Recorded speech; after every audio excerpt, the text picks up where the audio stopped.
अस्सलाम वालेकुम बच्चों।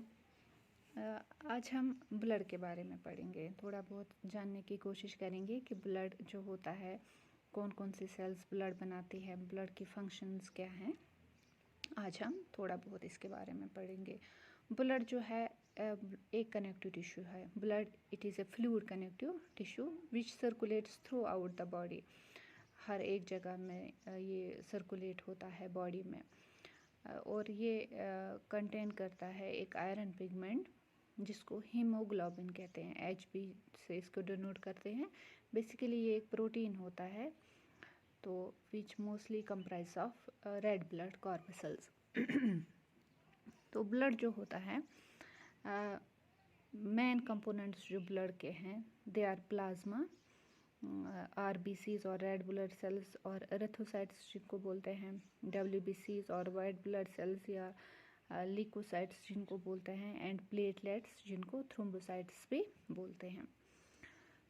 जो हम देखते हैं कि ब्लड जो होता है it is red in colour क्योंकि ये एक आयरन पिगमेंट कैरी करता है जिसको हम बोलते हैं haemoglobin.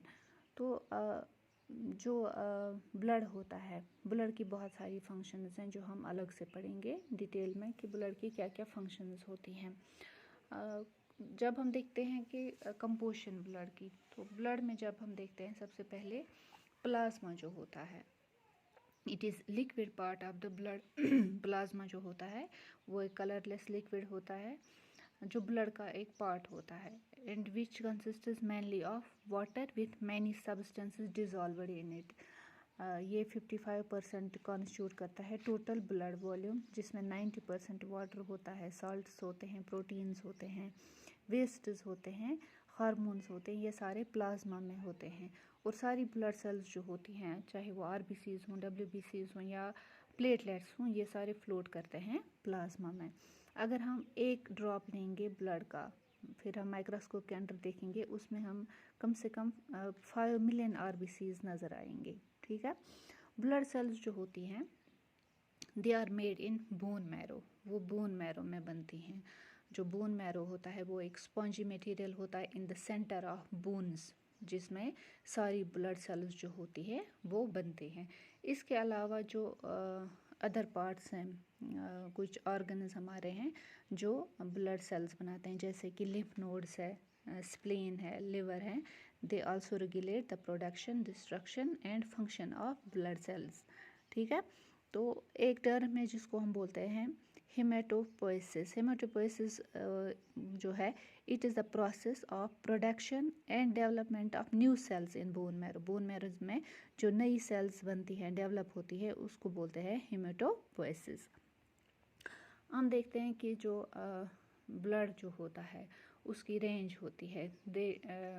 The range differs from person to person.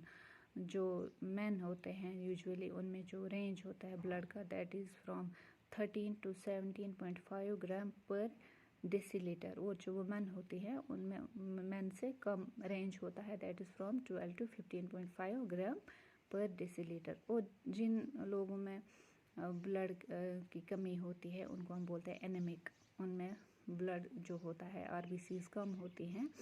तो यूजुअली जब RBCs कम होंगी तो ऑक्सीजन लेवल भी बॉडी में कम होगी। उससे क्या होता है कि जो पर्सन होता है वो ज़्यादा फटीग फील करता है, टायर्डनेस होती है, ब्रीदिंग प्रॉब्लम्स उसको होती हैं।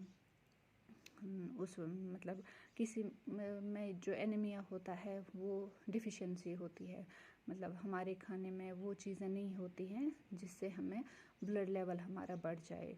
तो आधे लोगों में इससे होता है कि डिफिशिएंसी होती है, हम पूरी तरह से डाइट नहीं लेते हैं। लेकिन कुछ पर्सन्स ऐसे होते हैं जिनमें खुदा ना खासा कोई ऐसी डिजीज़ होती है जिनमें उनको थेरेपी देनी पड़ती है, जैसे कीमोथेरेपी होती है, उसमें RBCs डैमेज होते हैं।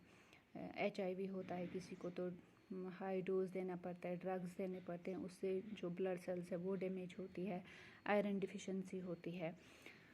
तो उन वजह से एक पर्सन में ब्लड की कमी आ जाती है। तो अगर किसी इंसान में, किसी पर्सन में ये कमी होगी तो वो पूरी की जा सकती है। जैसे कुछ सब्जियां हैं या कुछ फ्रूट्स वगैरह हैं, अगर हम उनका कंज्यूम करेंगे तो उससे ब्लड वॉल्यूम बढ़ जाता है, ब्लड की जो सेल्स हैं वो बढ़ जाते हैं। जैसे स्पाइनिश है, बीट रूट्स होते हैं, पोमग्रेनेट है, ग्रेप्स है, रेड मीट जिसको बीफ भी बोलते हैं, एग्स वगैरह हैं। अगर हम ये कंज्यूम करेंगे अपने डाइट में तो हम अपना एज भी बढ़ा सकते हैं।